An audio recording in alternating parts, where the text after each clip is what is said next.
Merhaba Türk dünyası. Ben Kuzey Kıbrıs Türk Cumhuriyeti. Bir Türk devletiyim ama ne yazık ki hiçbiriniz beni tanımıyorsunuz. Evet, videoya böyle bir giriş yapmak istedim çünkü duygularımı anlatan en güzel cümle buydu. Daha önceki videolarımda Kazakistan'ın Güney Kıbrıs'ı tanıdığını ve büyükelçilik atadığını anlatmıştım. Maalesef bu olay bir furyaya dönüştü ve Kazakistan'ın ardından Özbekistan ve Türkmenistan da Güney Kıbrıs'ı tanıdı. Ayrıca Türk Devletler Teşkilatı üyesi olan Macaristan da Güney Kıbrıs'ı tanıyor. Bu durum ne anlama geliyor? Gelin harita üzerinden anlamaya çalışalım. Bu harita Türk Devletleri Teşkilatı üyesi ülkeleri gösteriyor. Bu teşkilatta Türkiye hariç hiçbir devlet Kuzey Kıbrıs'ı tanımazken 4 ülke Güney Kıbrıs'ı tanıyor. Çok üzücü ama çoğunluk Güney Kıbrıs'ı tanımış durumda. Yani basitçe Türkiye dışında bu ülkeyi tanımayan sadece Azerbaycan ve Kırgızistan kaldı. Peki Türk devletleri Güney Kıbrıs'ı neden tanımaya başladı? Kuzey Kıbrıs Türk Cumhuriyeti'nin geleceği ne olacak? Gelin bu sorulara cevap vermeye çalışalım. Bana destek olmayı istersen videoyu beğenebilirsin. Senden başka bir şey istemiyorum. Podcast'te öncelikle Kuzey Kıbrıs'ta başlamak istiyorum. Bildiğiniz üzere 1974'te adanın kuzeyi fiilen bizim kontrolümüze geçmişti. 1983'te Kuzey Kıbrıs Türk Cumhuriyeti'nin kurulduğu ilan edilse de ne yazık ki bu ilan Birleşmiş Milletler Güvenlik Konseyi tarafından kabul görmedi. BM kararlarında adadaki Türk askeri varlığının uluslararası hukuk ihlali olduğu ve Kıbrıs Cumhuriyeti'nin adanın tek meşru hükümeti olduğu vurgulanmıştı. Dolayısıyla Kuzey Kıbrıs Türk Cumhuriyeti'nin ilanı Kıbrıs Cumhuriyeti tarafından hiçbir zaman onaylanmadığı gibi dünyanın büyük kısmı tarafından da tek taraflı ayrılıkçılık olarak görüldü. Bu nedenle Kuzey Kıbrıs sadece Türkiye tarafından tanınmakta, diğer ülkelerse bu tanımayı uluslararası hukuka aykırı bulmakta. Ayrıca birçok ülke Kıbrıs meselesinin hassasiyeti nedeniyle Kuzey Kıbrıs'ı tanımayı dış politikasında bir kriz sebebi olarak görmekte. Ayrıca Güney Kıbrıs'ta olan diplomatik ve ekonomik ilişkilerini tehlikeye atmak istemiyorlar. Çünkü Güney Kıbrıs Avrupa Birliği'ne tam üye. Bu da Kuzey Kıbrıs Türk Cumhuriyeti'ni tanıyan herhangi bir ülkenin AB ile ilişkilerinde ciddi sorunlar yaşamasına neden olabilirdi. Duruma dünya penceresinden bakınca görünen köy bu manzaraya sahip gibi duruyor. Peki bizim Türk devletleri ne oldu da birden Güney Kıbrıs'ı tanımaya başladı?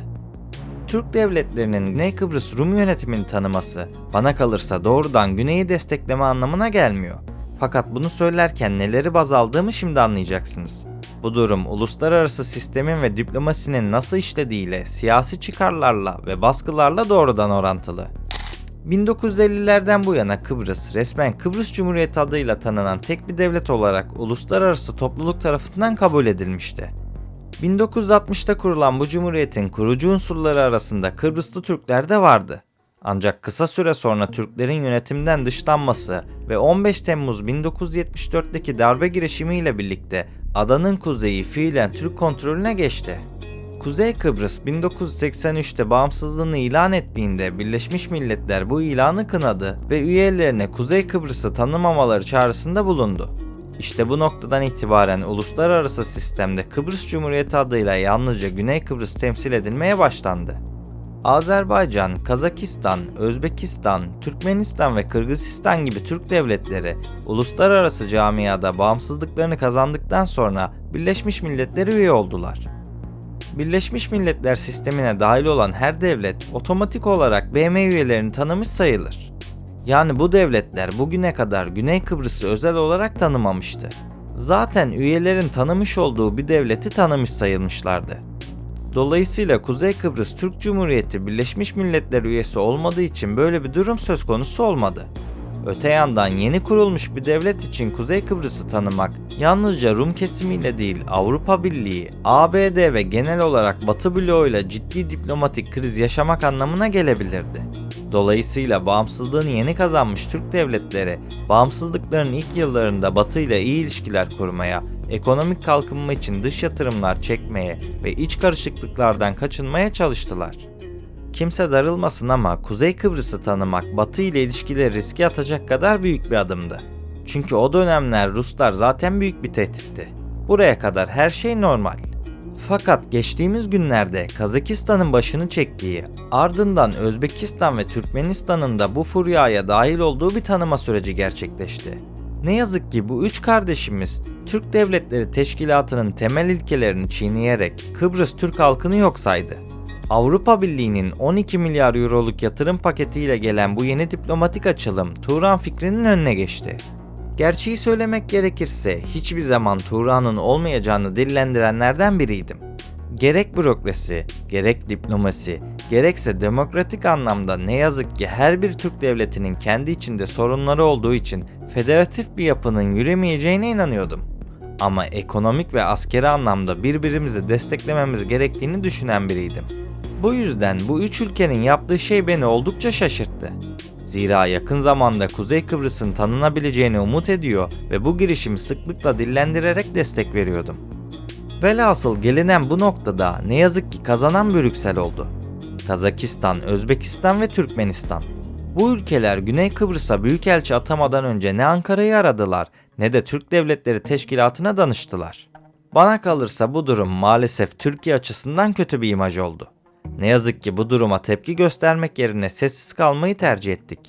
Dışişleri Bakanlığımızın bu konuyla alakalı bir açıklamasını görmedim. Dolayısıyla Türkiye büyük bir fırsatı tepti. Geçtiğimiz haftalarda Avrupa Birliği'ne girebileceğimiz ihtimali vardı.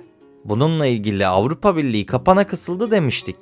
Zengezur koridoruyla birlikte Türkistan gazını Avrupa'ya pazarlamak, Avrupa'yı Türkistan'a bağımlı kılmak varken gittik AB'nin koşullarını tercih ettik. Bunu söylerken tüm Türk devletlerini kapsıyorum. Ne yazık ki birlik olmayı başaramadık. Gaz ve petrol özelinde Türk Devletleri Teşkilatı ve Avrupa Birliği ortak imzalar atabilir ve Avrupa'nın Rusya'ya olan doğal kaynak bağımlılığı azaltılabilirdi. Ama ne yazık ki her devlet kendi çıkarlarını düşünerek kozları doğru oynamamayı tercih etti. Öte yandan Semerkant'ta düzenlenen Avrupa Birliği Orta Asya Zirvesi'nde 541 ve 550 sayılı BM kararlarına açık destek vererek Kuzey Kıbrıs Türk Cumhuriyeti'nin tanınmamasının çağrısı yenilenmişti. Bunların karşılığındaysa Güney Kıbrıs'ı tanıyan Türk devletlerine ekonomik yardım paketleri verildi. Açıkçası şu anda Azerbaycan ve Kırgızistan'ın nasıl tepki vereceğini çok merak ediyorum. Azerbaycan'ın Kuzey Kıbrıs Türk Cumhuriyeti'ni tanıyıp tanımayacağı meselesi duygusal olarak evet beklentisi yaratsa da diplomatik açıdan çok daha karmaşık bir tabloya sahip. Azerbaycan halkı düzeyinde Kuzey Kıbrıs'a karşı ciddi bir sempati ve kardeşlik duygusu var. Zaten tek millet, üç devlet gibi söylemlerle bu bağ sıkça vurgulanıyor. Ancak devlet politikası bu tür duygulardan çok jeopolitik dengeler ve stratejik çıkarlarla belirleniyor. Öte yandan Azerbaycan'ın Kuzey Kıbrıs Türk Cumhuriyeti'ni şu ana kadar resmen tanımamış olmasının birkaç ana nedeni bulunuyor. Bildiğiniz üzere Azerbaycan uzun yıllar boyunca Ermenistan işgali altındaki Dağlık Karabağ topraklarını geri almak için uluslararası desteğe ihtiyaç duymuştu. Bu süreçte toprak bütünlüğü ve uluslararası sınırların korunması ilkesi Azerbaycan için bir diplomatik dayanak noktasıydı. Eğer Azerbaycan Kuzey Kıbrıs gibi BM tarafından tanınmayan bir devleti tanırsa, Ermenistan da buna karşılık olarak Karabağ'daki sözde Dağlık Karabağ Cumhuriyeti'ni tanıyabilirdi. Ama bu sorun 2. Karabağ zaferinden sonra ortadan tamamen kalktı. Peki diğer nedenler ne? Azerbaycan enerji ihracatı yapan bir ülke olarak Batı ile hem ekonomik hem de siyasi ilişkiler kurmak zorunda. Avrupa Birliği ile yapılan enerji anlaşmaları, Batılı şirketlerin Hazar Denizi'ndeki yatırımları ve ABD ile savunma ilişkileri gibi hassas dengeler söz konusu. Yani her biri ayrı bir parametre. Dolayısıyla Kuzey Kıbrıs Türk Cumhuriyeti'ni tanımak bu dengeleri bozabilirdi. Çünkü Avrupa Birliği ve Amerika Birleşik Devletleri Kıbrıs konusunda Güney Kıbrıs Rum yönetimini destekliyor. Velhasıl Azerbaycan bu dengeyi bozacak adımlardan şu ana kadar kaçınsa da son yıllarda önemli değişimler de yaşandı.